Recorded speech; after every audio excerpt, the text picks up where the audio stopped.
Your team is doing everything right. The emails are going out, the events are running, or squeezing everything you can, and it's still getting harder every single year. So you start to wonder if the problem is you. The good news is, it isn't you. The bad news, the channels you were trained on or rely on are quietly decaying underneath you. I learned this the hard way. I co-founded a nonprofit called Stop Soldier Suicide and ran into this head first. What I realized was that our supporters weren't where they used to be. They shifted. The question was, would we shift with them? What we realized is that when we start to build relationships and acquire supporters in their preferred channel, we found over 9 out of 10 people were net new to our house file. Together, nonprofits using this approach have raised over $1 billion.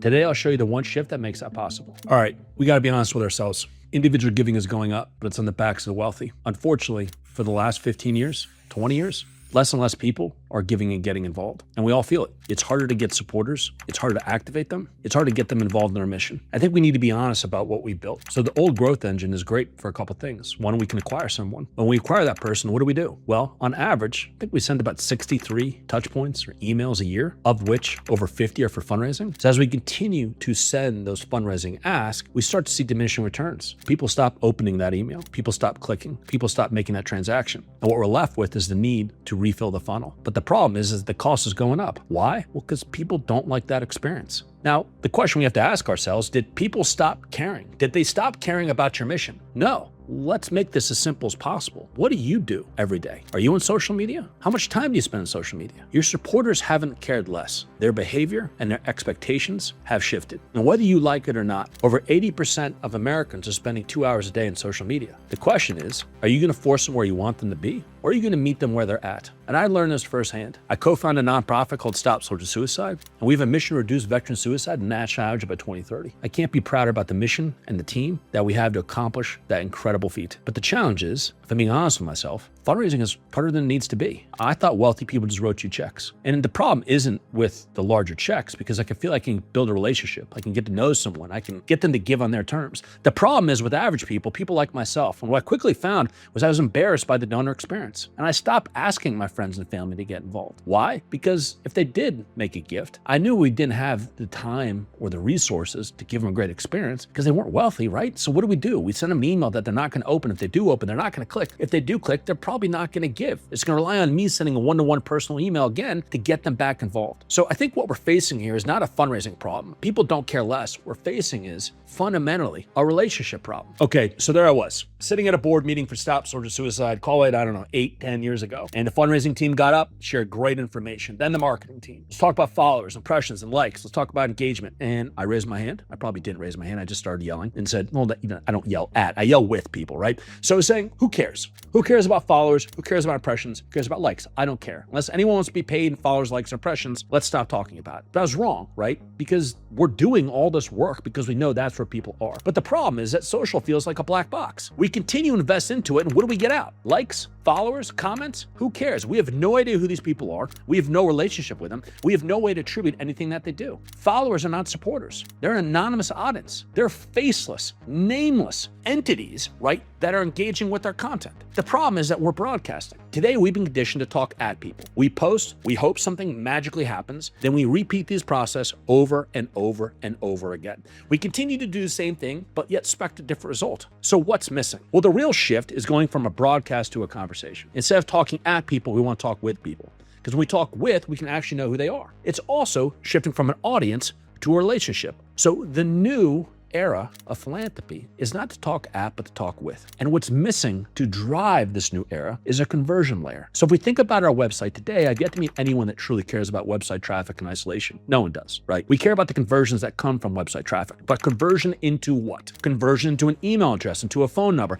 an ability to turn an unknown website visitor into a named individual that we can expect to drive value from into the future, to build a relationship with. So what email does for your website is what direct messaging does for social media. What email does to turn an unknown website visitor into a named supporter is exactly the same conversion mechanism that direct messaging does for social. So the question isn't if you're going to use direct messaging. The question is just when. Okay, so I think we all agree that people spend a lot of time on social media, maybe too much time. Now, let's really diagnose what we're doing in social media. What do you do? Take a couple seconds, right? 3, 2, 1. Well, I'll tell you what I do, right? I'm usually looking at pictures of pit bulls or golden retrievers because I have one. Pit bull in a raincoat, like pretty cute, right? right? Cool. Context matters of how we engage with people. If I'm spending 2 hours a day interacting with this content, and then you post something that's the most scientific article ever written, I don't care, right? I'm just gonna scroll through. So what we need to do is be able to talk with people on their terms, where they're at, and then ask them to comment, to get engaged, to take an action. And what's neat about direct messaging in the socials is people can take an action like a comment or click on a button, and they can immediately be given the opportunity to convert into a named individual, to convert into a subscriber. And once they take that first action to convert, we then go through an acquisition journey. And in this acquisition journey, right, when in doubt, treat people like a human. What would you do if you met someone, right? We're going to a party, right? And you meet someone. What are you gonna do? Ask them for 30 bucks? No, you're gonna say, hey, it's nice to meet you. Hey, what's your story?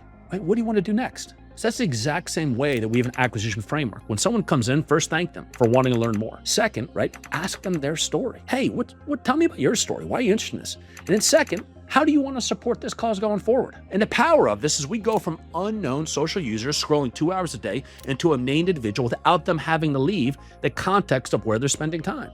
And as we start to shift into relationships, starting to ask people questions, we're going to get a lot of data, a lot of information back. And what if it's as easy as just letting people do what they want? If someone wants to raise money for you, make a donation, or to volunteer or share content, let them. And when we start doing this one at a time, 10 at a time, we're going to start to learn at scale. We're going to learn at scale who our social supporters are, why they care, and maybe more importantly, how they can help. If you're watching this and thinking, okay, big loud guy, right? This makes sense, but what does it even look like for us? That's the entire conversation that we have with our partners. So there's a link below to talk through. Now, let us show you how this isn't just a theory. This works. So we've helped raise over $1 billion since 2018. And what's most important to me and most impactful in answering the question, are Americans less philanthropic? Is philanthropy doomed? Should we all just pack it up and go home? The answer is no, people don't care less. And why I can tell you that definitively is that even for the largest partners that we have, with tens of millions of email addresses, over 90% of the people they're acquiring in social are net new to Housefile. Now, as we think about shifting from broadcast to conversation, right, from an audience to a relationship, there's all sorts of different ways that we want to get people involved or outcomes that we can achieve. So let's first start with probably what you really want to hear first, right? Does this thing make money? Yeah, it does. And the reason being is because it's a crystal clear channel. The channels are owned. I don't know what your experience is, but it's very clear I don't own my phone number. Every politician on the planet, to include parties I've never heard of, are asking me for money. I never gave anyone my phone number. In direct messaging, the owners don't want the channel to get spammy. So what you'll find is unbelievably high open rates and conversion rates. And for one of our partners, they had an end-of-year appeal. They had a match, triple match. Sounds great, right? And then they did that in email. They also direct messaging. And what we found was a 35x lift in conversion through a gift. Not 35%, 35x, 3,500% better. Moves the needle. But especially for our mid-sized organizations or smaller organizations, if you're staring up at the cliff of I need to get to 1 million email addresses or phone numbers to be able to move the needle, maybe you don't. Maybe you just need to build an audience of relationships, right? You need to build a group of people that care about what you do, and you can allow them to get involved in their terms.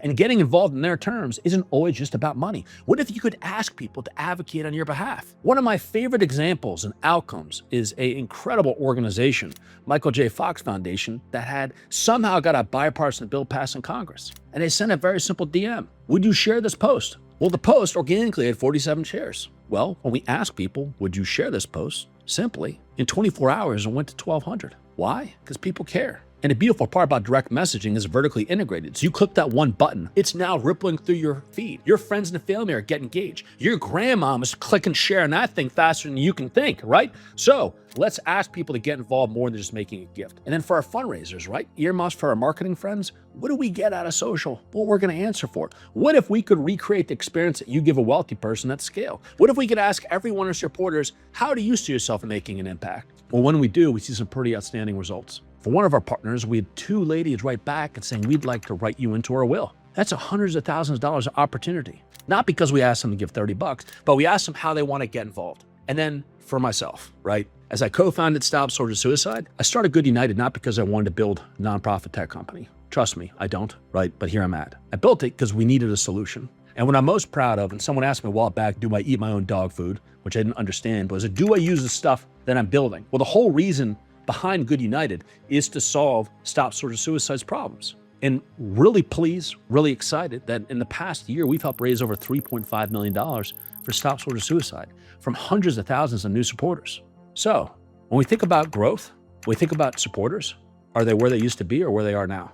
So I started a for-profit business and a nonprofit. Nonprofits are much harder because we have so many calls to action. In the business, you're selling a product or a service. You want to increase revenue, decrease expenses, pretty straightforward. With nonprofits, go to your website, right? Go to Stop Source Suicide's website. We have so many calls to action. You can volunteer, you can make a gift, you can fundraise, you can, share content, you can have a bequest, you can do all these different things, right? And all of those things are somewhat competing against each other. There's a great quote by Warren Buffett that I really like. And what he shared was diversification is for people that don't know what they're doing. I think we can learn a lot from that in the philanthropic space, in that most times what we need to do is figure out what not to do. We need to drive clarity. We need to drive focus. Don't optimize what you have today. Delete. Keep deleting. Delete, delete, delete. Delete, delete, keep deleting until you think you can't delete anymore. Delete effort, delete programs, delete everything. And once you figure it out, you delete it to the basic, all the way back, then start to optimize and then start to grow. So if we think about social, right? People shifted to social. Let's use that same mentality. If you're a smaller organization, I suggest you just start with LinkedIn. LinkedIn for fundraising, right? For one-on-one for our development teams. And then we have the other side, which is Meta, opportunities to build relationships at scale. But if you're a small team and you can't do both well, don't do both well. Focus on one or the other. And for most organizations, I'd actually share you should start focusing on LinkedIn, right? And LinkedIn is an opportunity to build one-on-one relationships. And then Meta is an opportunity to build one-on-one relationships at scale. So when we think about picking a channel, doing less better, we then want to drive conversations. So content. It's the easiest thing that you can change today. And it's the simplest way to think about it is that what would you engage with? If you talk at someone or talk with someone? When you talk at someone, at best, you're going to get a thumbs up. We talk with someone, we're going to get a response. Response is a comment. Well, how do we get responses? Ask questions. We work with a food bank, and the most viral post that they had was a green square in white writing that said, "What was your favorite childhood cereal?" Again, think about the context. I'm scrolling through, looking at pit bulls and raincoats, right? Yeah, my favorite childhood cereal is obviously Cookie Crunch. Obviously, right? Well, now I get an opportunity to take that next step, to subscribe to the food bank, to learn more, to see if I can get involved. So when we start asking these questions, what's your story? Why do you care? How do you want to help? Once they come in, we can start with one person. Then you can do 10. Never automate something that you can't do as an individual. But as we start to ask these questions and we start to learn, we can then start to be able to build out a true fundraising program. And then we want to measure two things. How many people did we acquire? How many new subscribers? And what was that outcome? And the outcome always doesn't want to be financial, right? Yes, we want to get them there, but we have to learn from our fundraising friends. We have to cultivate. We have to get them involved in other ways. And those ways matter. How many relationships do you have? How many people do you acquire? How many relationships have you built? You could do that on a daily basis. You can do it on a weekly basis, on a monthly basis. So a journey of 1,000 steps starts with one. Today, talk with someone in LinkedIn, in Meta. Ask them their story. Ask them how they want to get involved, and then build on that. So now you know the shift.